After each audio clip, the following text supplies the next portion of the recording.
Hello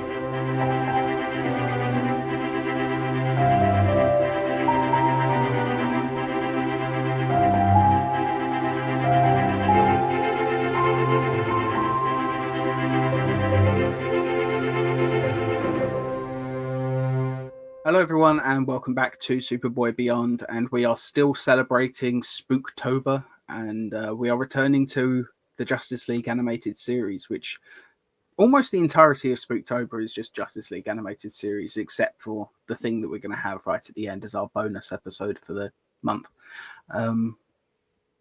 This is the Terror Beyond, which is Justice League doing a Lovecraftian horror inspired episode. It should be a lot of fun.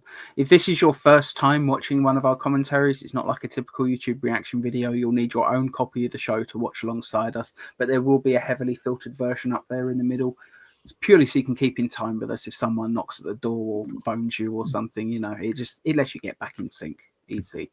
Get your DVD or Blu-ray ready. This is season 2, episode 15, and I'll count you in with a 3, 2, 1 play. So get ready. 3, 2, 1, play.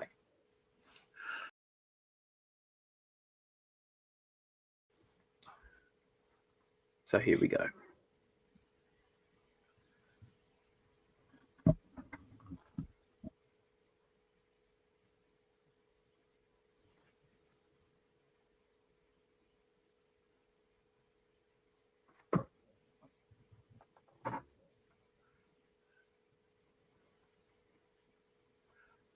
And the way this episode is starts off, you've got a military commander with a graying mustache coming after Solomon Grundy. Yeah, it's very Hulk, isn't it? Yeah.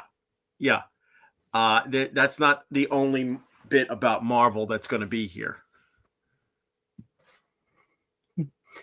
It's funny how Grundy is playing a significant part in both the stories we're watching for Spooktober. Yeah.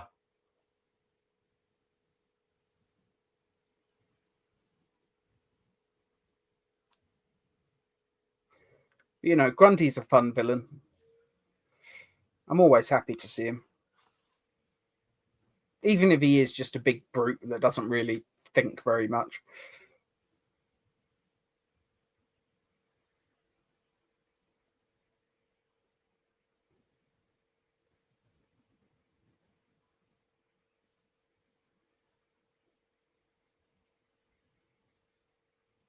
This is the kind of stuff that you would have seen in the classic Hulk comics with him versus Thunderbolt Ross. Yeah.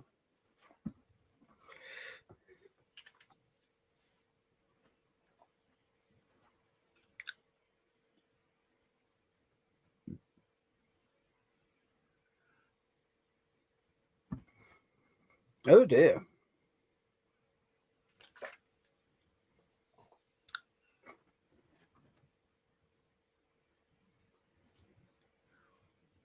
It's nice to see Aquaman.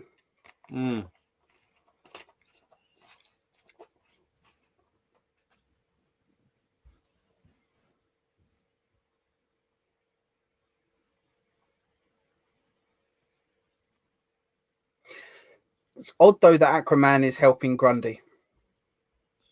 I suppose maybe Aquaman just doesn't like the military particularly. No, there's a story behind this. Okay.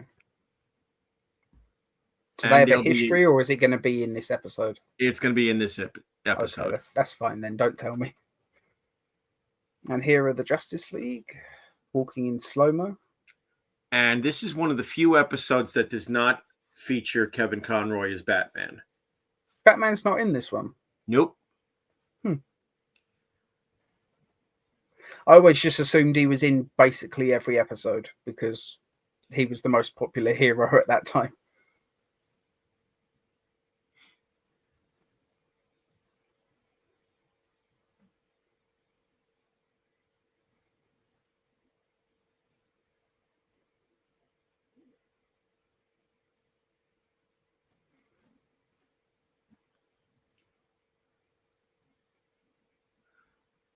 And do you recognize where we are now? What, this tower? It's the Tower of Fate. Dr. Fate's location.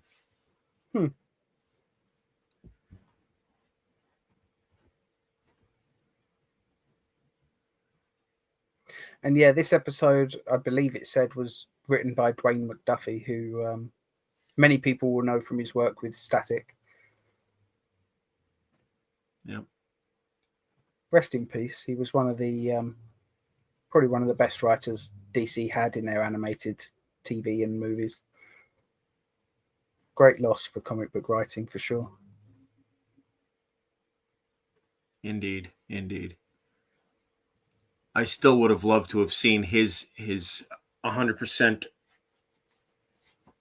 original version of what became Crisis on Two Earths. I don't really know anything about what his version was. It was actually set in the continuity of the show here, and was set just after the end of season 2.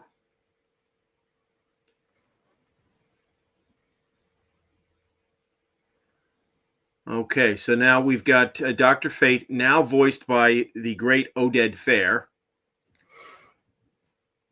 I like Oded Fair. I think we've got him in season 5 as Hawkman or something, don't we? I think so, yeah.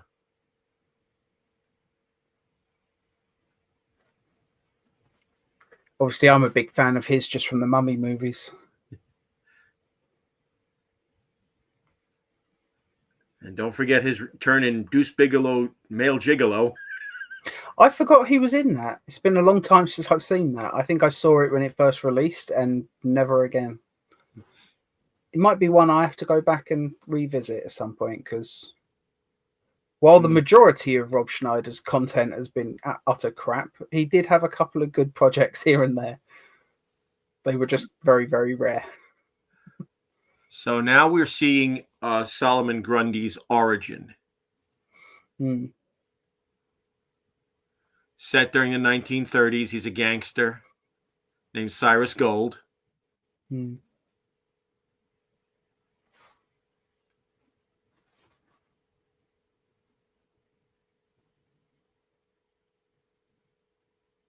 yeah, he likes gold, clearly.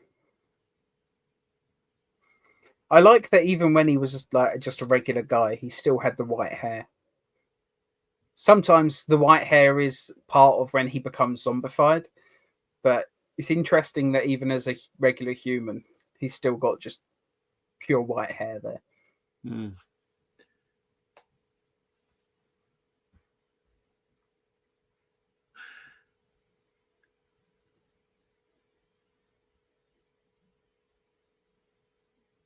They throw the body into Slaughter Swamp outside Gotham City.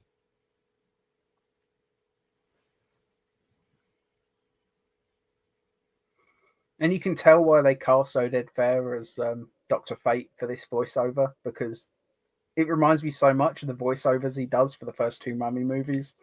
Like, he basically narrates the opening of those movies. He's essentially that series' like Basil Exposition. Like, he's just there basically to deliver mythology to the characters. They know what's going on. And occasionally look like a badass. But that's not hard, because he just looks like a badass anyway. So the grouping of Dr. Fate, Solomon Grundy, and Aquaman, does that remind you of anything from Marvel? I don't know many groups of 3 in Marvel, to be honest. It's their take on the Defenders, which was Dr. Fate, Doctor Strange, the Hulk, and Namor the Submariner, along with the Silver Surfer.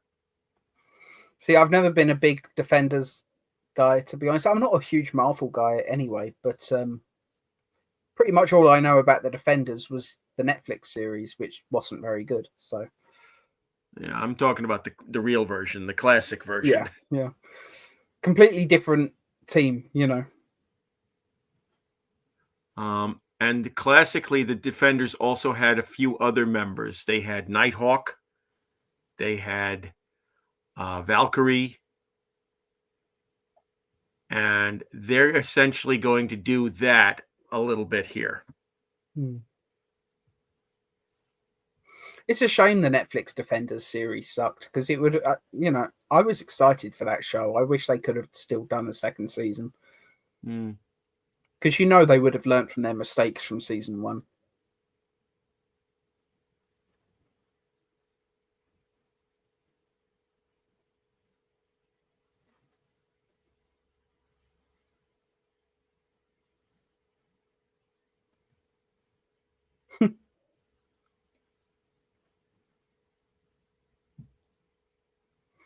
Uh-oh. It's funny, I assumed that this 2-parter was going to be set in space or something for some reason. Nope. But it is just full on Earth. Well, not 100%. There'll also be extra dimensional stuff in here. Okay, I'll look forward to that.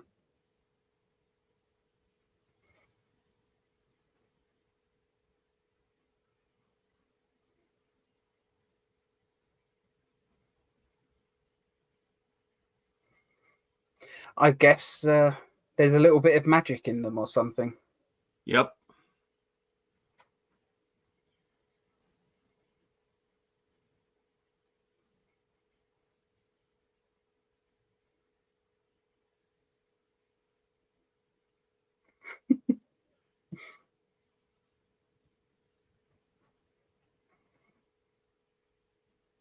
It never occurred to me till now, but I don't think Wonder Woman in the DCEU even once said, "Hera, give me strength."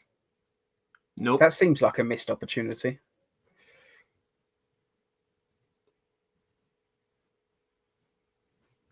There are certain phrases that are, they're iconic for Wonder Woman. I don't think Hera, Gal Gadot said any of them. Yeah. Kal-El, no. Suffering Sappho is another one that she's been quoted as saying in the comics. But yeah, I don't think they wanted to put that in this, because then parents would have to explain what that means. Yeah, Hera, give me strength would be fine though. I don't know why she couldn't have said that at some point. There would have been plenty of opportunities. Like, she fought how many villains?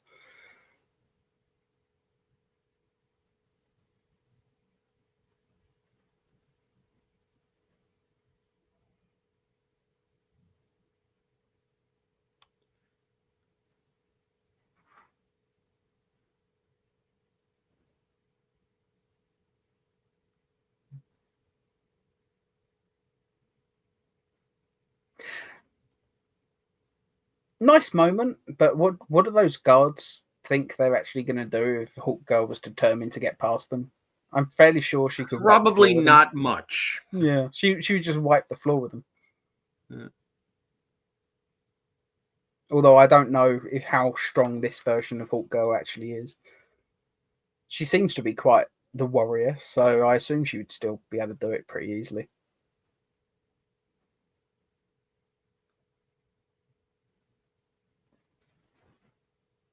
And I gotta say, when Justice League first started, I was not too keen on George Newbern as the voice of Superman. I think he's fine.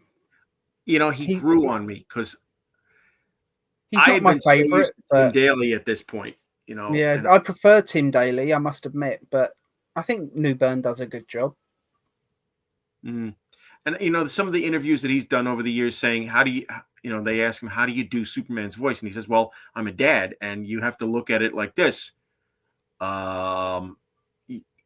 Dads have to say things in such a way that it's very short, sweet, to the point, and forceful. But also warm. There's got to be a warmth to it. Yeah, and that's exactly how he plays Superman. I do still prefer Tim Daly, though. So do I. But Newbern is very good as well. And I liked some of the voices of Superman from the animated movies as well. I thought, oh God, what's his name? Matthew Bomer, I thought did a good job. I Yes. liked, what's his name? The guy that was in Glee who voiced him for Man of Tomorrow. Darren Criss? Yes. Yeah, I thought he did a good job. And I really like the voice of Superman in My Adventures with Superman. I think Jack Quaid does a fantastic job making him very approachable. Mm.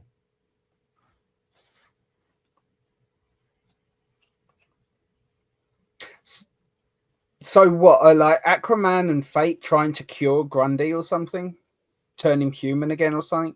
They're trying to get his soul back for him, but they're also using him to try and stop this demonic entity called Icthultu from coming across. Okay.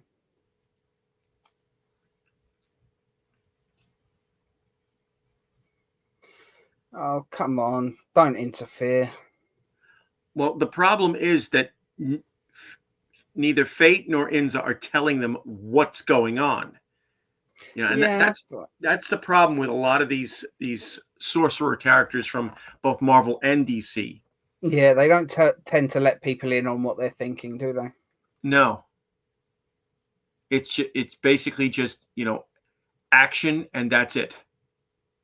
Got to do what I have, and everybody else is secondary. Mm.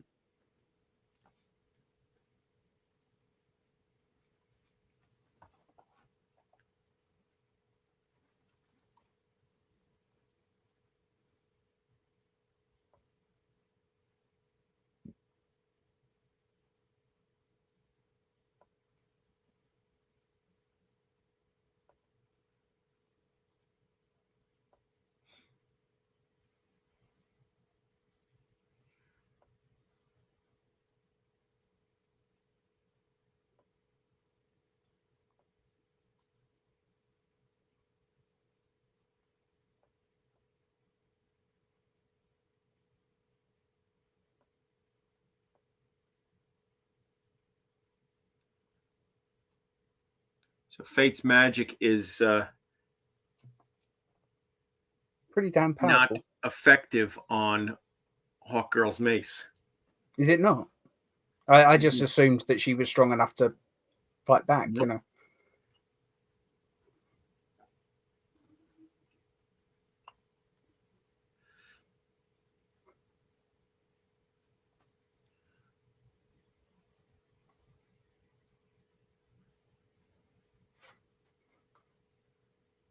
So they're fighting in the ruins of Karnak.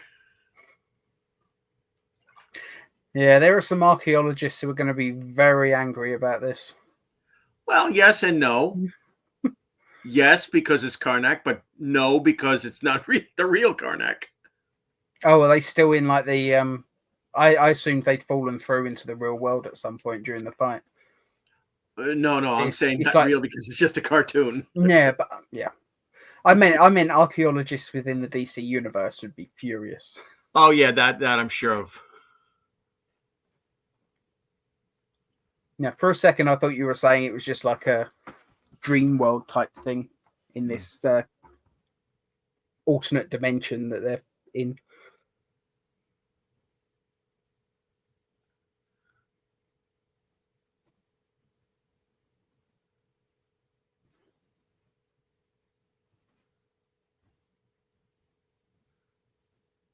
It's funny, the last episode I said it was a bit that reminded me of the recent Superman movie. And in there, that's how he defeated Engineer as well. Yep. Essentially. You can And tell that Gunn watched this show, can't you? You can just see the influence. Well, Gunn is also a fan of the classic comics, so he's definitely gonna watch stuff like this. So they're fighting on Easter Island. Although I'm fairly sure, didn't it turn out a few years back, archaeologists discovered that the Easter Island heads actually do have bodies, but they're just buried?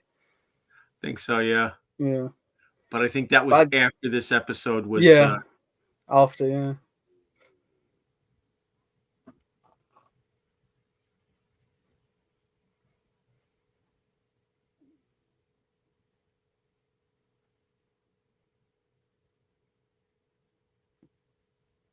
It's funny, from this episode, I can see why they cast Jason Momoa as Arthur. He is definitely inspired by this particular version of Aquaman, for sure. I kind of wish they cut off his hand at some point, though. Maybe if they'd done Justice League Part 2, he would have lost his hand in the fight or something. Well, thankfully they didn't do that, because I saw what Snyder wanted to do, and I'm thankful that that didn't get done. Yeah, I'm in agreement with you. I still think the best version of that movie would be a combination of both directors' versions. Say what you will about Whedon, because he's a piece of garbage as a human being, but at least he understood what makes Superman. Yeah. Even Cavill understood. He didn't have the power to fight back against his director, really. Well, I think part of the problem with Cavill is that he would the things that his director told him to read to get himself ready for Superman is Red Sun. Red Sun was one of them. I know For Tomorrow was another one of the stories, and I'm not a big fan of For Tomorrow. I think it's a very overrated book. It's certainly better than Red Sun when you're talking about a Superman story. Yeah, but Red Sun's an Elseworlds. You can forgive a lot if it's an Elseworlds. But For Tomorrow, I don't know. It was a beautiful book to look at, but from a writing standpoint, it was just so pretentious and just boring. I don't think I'll ever read that story again, to be honest. I think it's very overrated. And yet there's people out there who say it's their favourite Superman story. So I guess it's just preference.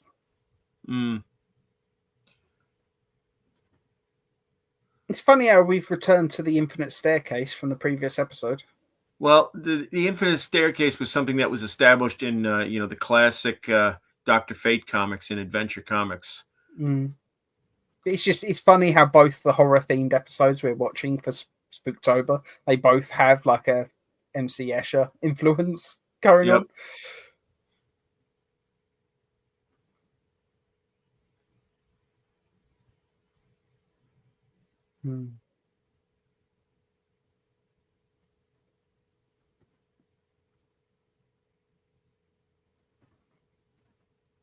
And there's a yeah.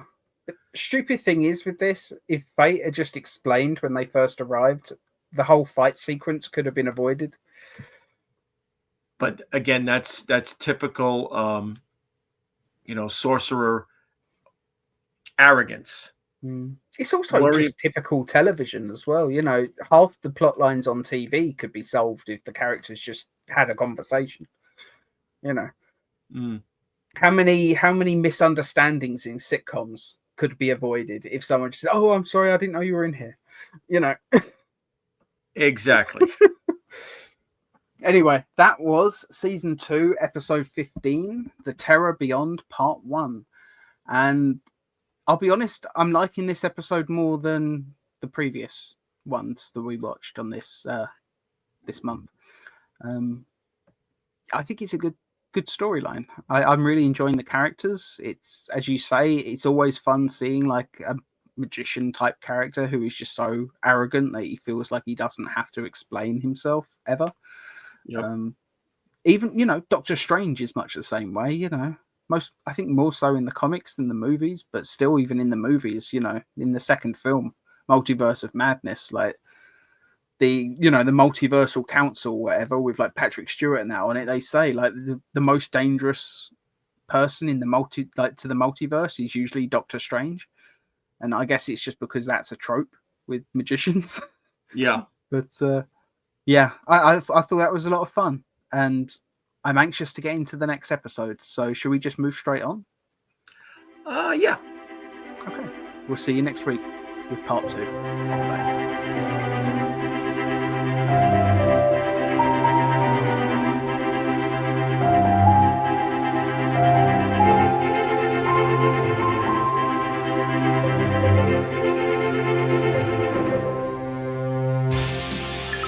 Viacom.